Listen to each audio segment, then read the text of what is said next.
To understand the immense importance of the Persian Gulf and the Strait of Hormuz, one must also understand the great geostrategic and geoeconomic history of the region.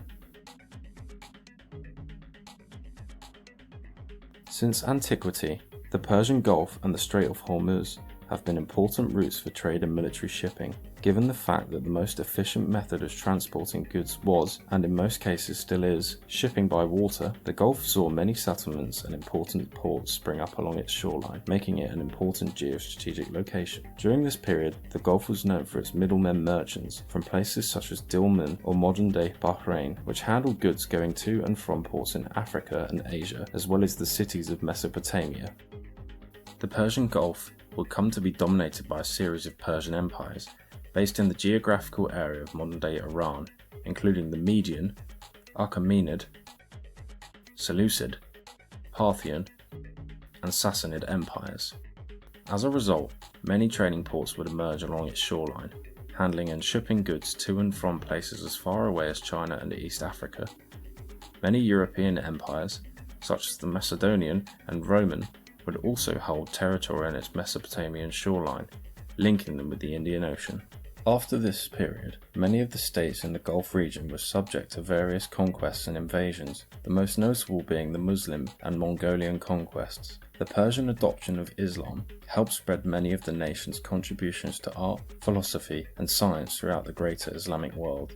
The Gulf and its many ports were a major part of the largely Muslim-dominated Indian Ocean trade network. This vast network of trade stretched from East Africa to the Red Sea, to the Gulf itself, to India and its various states, and then to modern-day Malaysia and China. Often, the Gulf ports would act as a midpoint for goods headed to Europe from India and the East Indies. The profitability of the spice trade attracted the interest of European states, whose unwillingness to rely on growing Muslim powers such as the Mamluk and Ottoman empires led to a search for new routes for the trading of spices. For a long period, the economy of the Gulf was dominated by the trading of pearls. However, this would come to an end in the 19th century with the invention of industrial pearl farming in Japan. During the Colonial Era, states such as Portugal, the Ottoman Empire, Britain, France, and the Netherlands would come to seek influence in the region. The Portuguese were the first European power to establish European dominance over the Persian Gulf. In 1507, Portuguese forces led by Afonso de Albuquerque attacked the island of Hormuz with the aim of establishing a military presence and fortifications on the island, and thus control of the Gulf's trade. The Portuguese would go on to capture various important geostrategic locations around the Gulf, gradually coming to dominate trade in the region. For 150 years, the Portuguese controlled the Strait of Hormuz and generated great revenues via taxation and tribute from the various port towns they conquered in the area.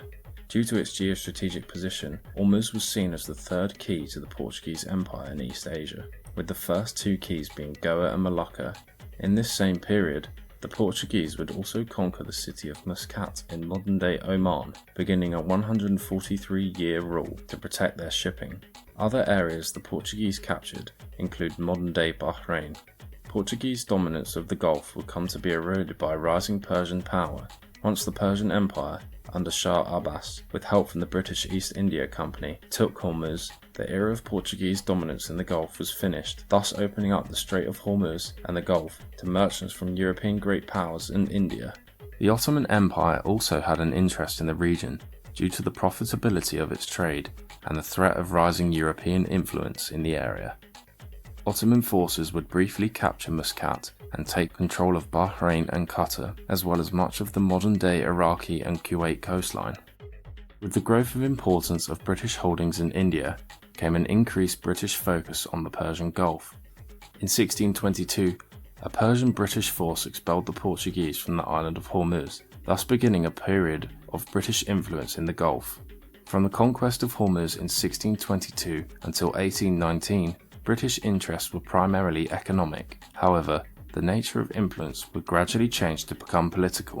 In 1763, the British East India Company would establish a residency, slowly beginning British political dominance of the Gulf and the Strait of Hormuz. In 1819, due to the threat of rising French dominance, Britain saw the need to establish formal control over the Gulf. British political agents began a process of increased involvement in local affairs, and the trucial states would become British protectorates by the mid-19th century. The geostrategic importance of the Gulf would increase further with the discovery of vast oil and natural gas deposits. With the onset of industrialization in Europe and North America, oil became an important commodity and demand for oil from the Gulf states increased. After the conclusion of the Great War and the collapse of the Ottoman Empire, Britain and France secured their oil needs by occupying and cementing control over the wider Middle East. In 1922, the Trucial Sheikhs agreed that their oil resources could only be exploited by persons appointed by the British government. The imposition of artificially created, conceptually Westphalian-style borders to a region which had a long history of nomadism and a historically lax approach to territorial boundaries still causes trouble in the Middle East today. Borders imposed by the British and French were drawn with little consideration to religious and ethnic boundaries. Later, during the Second World War, Iran would declare itself neutral, resulting in an Anglo-Soviet invasion to secure Allied geopolitical interests in the region and ensure the flow of supplies north to the Soviet Union. With the decline of Britain as a world power post-1945 and the rising influence of the United States of America, the dynamic in the Gulf would change again. Many former British territories would gain their independence during this period, but would still face immense British diplomatic and military pressure to continue the supply of oil. Furthermore, the United States and its rapidly growing economy would put additional pressure on the Gulf states, such as Iran and Iraq. In 1944, the British and Americans attempted to sign the Anglo-American Petroleum Agreement, which was designed to manage international supply and demand. However, facing near unanimous opposition from the US petroleum industry, the agreement failed. In the post-Second World War global order, and with the developing Cold War, the Middle East and in particular its oil would come to dominate the geopolitical landscape. Both the Soviet Union and the United States and NATO would vie for influence in the region, orchestrating regime change and propping up various leaders. In 1953, the British and American governments would orchestrate a coup against Prime Minister Mohammad Mossadegh of Iran when he chose to nationalize the country's oil and gas industry, ushering in a pro-Western regime. Eventually, the backlash against the Anglo-American installed regime would culminate in the 1979 Islamic Revolution, which would turn Iran into an Islamic state with a theocratic constitution.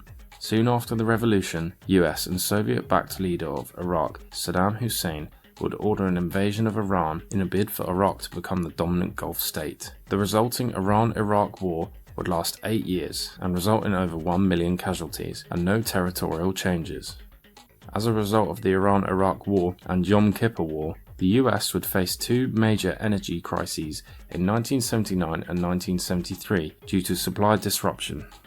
By 1966, the British government could no longer afford to administer and protect what is now the United Arab Emirates, and in 1968, the then British Prime Minister Harold Wilson announced the government's decision to end the protection treaties with the 7 Gulf Sheikdoms. The former trucial states attempted to form a union, but could not agree on the terms, leaving them exposed to foreign intervention. Their vulnerability became apparent the day before independence, when Iran seized control of the Tumb Islands near the Strait of Hormuz, which were subsequently leased to the state for $3 million a year. Despite proposals to become part of the future Federation of Arab Emirates, Bahrain and Qatar would become independent states in 1971, while the 6 other emirates would form the United Arab Emirates by 1972.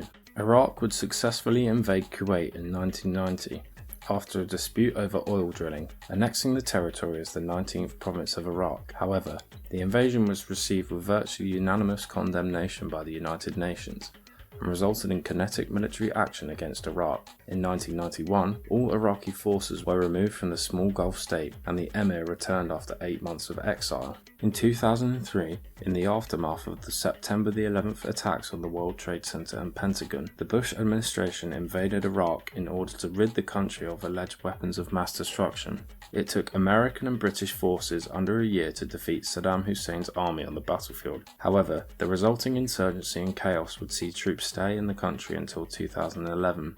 In 2014, the Islamic State group, or ISIS, took large swathes of territory in northern Iraq, threatening the state's stability.